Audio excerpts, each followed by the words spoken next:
আর আজকে আমাদের নিয়ামতের শেষ নাই, তারপরও আমাদের মুখ দিয়ে শুকরিয়া নাই। আজকে আমরা আল্লাহর এত নিয়ামত ভোগ করছি, তারপরেও মনে করছি যে আল্লাহ আমাদেরকে এমনি মাফ করে দিবে। আউলা লাকা ফাউলা সুম্মা আউলা লাকা ফাউলা আয়াহসাবুল ইনসানু আন ইউতরাকা সুদা। তোমার দুর্ভোগ চলে এসেছে, তুমি মনে করেছিলে আমি আল্লাহ তোমাকে এমনি ছাড়বো। যারা সারা রাত নামাজ পড়ে কাটায় আর যারা সারা রাত মোবাইল টিপে কাটায়, দুইজনের জন্য কি একই পুরস্কার? বলেন না একই পুরস্কার? না। সেই জন্য আমরা আমাদের আমল কতটুকু সংগ্রহ করছি।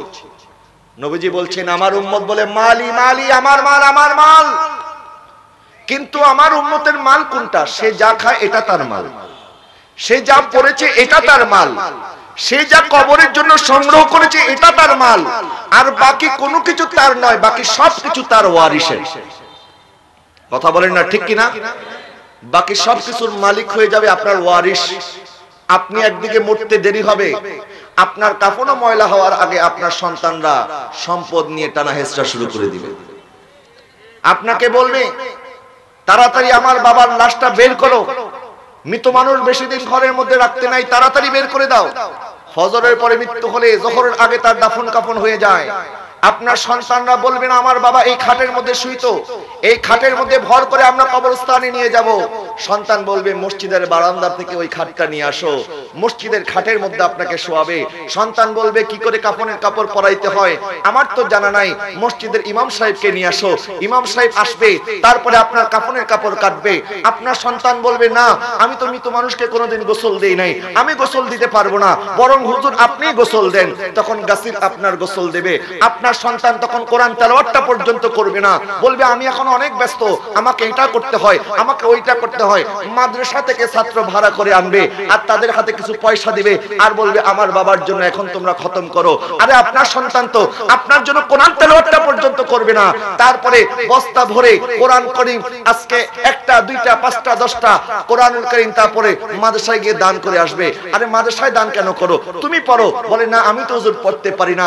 আপনার সন্তান তো আপনার জন্য কোরআনটা পর্যন্ত পড়বে না। আর সেই সন্তানের জন্য আমরা দুনিয়া দুনিয়া করলাম, দুনিয়া হালাল হারাম বাছাই করলাম না, এত অন্যায় করলাম, আল্লাহকে নারাজ করলাম, কিন্তু ওই সন্তান আপনার কবরে যাওয়ার পরে আপনার কোনো কাজে আসবে না। আমার নবী বলছেন আমার উম্মতের ভিতরে এত লোক তাদেরকে একটা ওয়াদি পরিপূর্ণ স্বর্ণে যদি পরিপূর্ণ আল্লাহ করে দেয়, তারপরে তার আল্লাহ কি বলবে আল্লাহ একটা ওয়াদি দিলে হবে না, আমাদের আরো একটা লাগবে। যার একটা গার্মেন্টস সে চাই আমার আরো একটা গার্মেন্টসের মালিক হতে হবে। যার 10 তলা বাড়ি আছে সে চিন্তা করে আমার আরো একটা বাড়ি করতে হবে। যার কাছে 1000 টাকা সে চিন্তা করে আমাকে লক্ষপতি হতে হবে। যার কাছে লক্ষ টাকা সে চিন্তা করে আমাকে কোটি টাকার মালিক হতে হবে। যার কাছে কোটি টাকা সে চিন্তা করে আমার কোটি কোটি টাকার মালিক হতে হবে। কিন্তু কোটি কোটি টাকা কিছুই তোমার সাথে যাবে না 2 গজ কাফনের কাপড় ছাড়া। কথা বলেন না ঠিক কিনা? আল্লাহ সুবহানাহু ওয়া তাআলা বারবার আমাদেরকে স্মরণ করে দিচ্ছেন সেই দিন একদিন আসবে যেই দিনকে কাফের অস্বীকার করেছিল, যেই দিনকে ইহুদিরা মনে করেছিলে আল্লাহ তোমাদেরকে 40 দিন আযাব দিয়ে তারপর ছেড়ে দেবে, আর নাসারারা মনে করেছিল তোমাদেরকে কোনো শাস্তি দেওয়া হবে না। না না, আমার আল্লাহ যাকে চায় তাকে ক্ষমা করতে পারেন, কিন্তু যাকে চায় তাকে শাস্তি দিতে পারেন। সুতরাং আল্লাহ পাক সূরা আল জিলজালের মধ্যে এবং তার পরবর্তী সূরা আল আদিয়ার মধ্যে এই জায়গার মধ্যে আল্লাহ সুবহানাহু ওয়া তাআলা আরো ইন্টারেস্টিং কথা বলেছেন। আল্লাহ পাক বলেন ওয়াল আদিয়াতি দাবহা ফাল মুরিয়াতি কদহা ফাল মুগীরাতি সুবহা ফাসারনা বিহি নাকওয়া ফাওয়াসাতনা বিহি জামআ। আল্লাহ 5 বার ঘোড়ার কসম করলেন, 5 বার ঘোড়ার কসম করলেন, তারপরে বললেন ইন্নাল ইনসানা লিরাব্বিহি লাকানুদ। কসম করলেন ঘোড়ার, তারপরে বললেন মানুষ হচ্ছে তার প্রতিপালকের প্রতি বড়ই অকৃতজ্ঞ। মানুষের মতো অকৃতজ্ঞ আর কেউ নাই। এবং আল্লাহ তারপরে আবার বলছেন সে যে অকৃতজ্ঞ ওয়া ইন্নাহু আলা যালিকা লাশাহিদ, সে যে অকৃতজ্ঞ এটা মানুষকে আর সাক্ষী জিজ্ঞাসা করতে হবে না, সে নিজেই জানে সে যে কতটা অকৃতজ্ঞ। যে আল্লাহ আমাদের 3 বেলা রিজিকের ব্যবস্থা করেছেন, আজকে কয়জন 5 ওয়াক্ত নামাজ পড়েছেন যদি আমি জিজ্ঞাসা করি কয়টা হাত উঠবে এটা আমার ভালো করেই জানা আছে। আজকে যেই মানুষগুলো জুমার নামাজের সময় গিয়েছেন, জুমার নামাজে মসজিদ ফুল প্যাক হয়ে যায়, মসজিদের জায়গা থাকে না, কিন্তু আসল নামাজের সময় ওই মুসল্লিদেরকে খুঁজে পাওয়া, কথা বলেন না ঠিক কিনা? তাহলে যার উপরে জুমার নামাজ ফরজ তার উপরে তো আসল নামাজও ফরজ, যার উপরে জুমার নামাজ ফরজ তার উপরে ফজরের নামাজও ফরজ। কিন্তু আমরা সামান্য 5 ওয়াক্ত নামাজ পড়তে পারি না, আর আল্লাহ আমাদেরকে 24 ঘন্টা বিনা পয়সায় আমাদের অক্সিজেনের ব্যবস্থা করেছেন, আমাদেরকে আল্লাহ সুবহানাহু ওয়া তাআলা রিজিক দিয়েছেন, আমরা গুনার পর গুনাহ করছি, আল্লাহ লুকিয়ে রেখেছেন। আর কি আমরা আশা করব?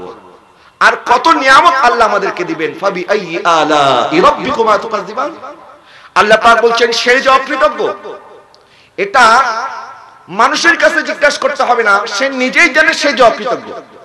এরপর আল্লাহ বলছেন ওয়া ইন্নাহু লিহুব্বিল খায়রি লাশাদীদ, তাদের অন্তরে দুনিয়ার এত প্রেম, এত ভালোবাসা, শুধু মাল মাল মাল, টাকা, আমাকে টাকার মালিক হতে হবে, এটাকে হালাল না হারাম এই দিকে সে তাকায় না। এবং আল্লাহ সূরা আল হুমাযার মধ্যে বলছেন আল্লাযী জামআ মালাহু ওয়া আদ্দাদা ইয়াহসাবু আন্না মালাহু আখলাদা, তারা টাকা ইনকাম করে আর টাকা বারবার গণে, মনে হয় টাকা গণলে টাকা বাড়বে, এমন একটা আশা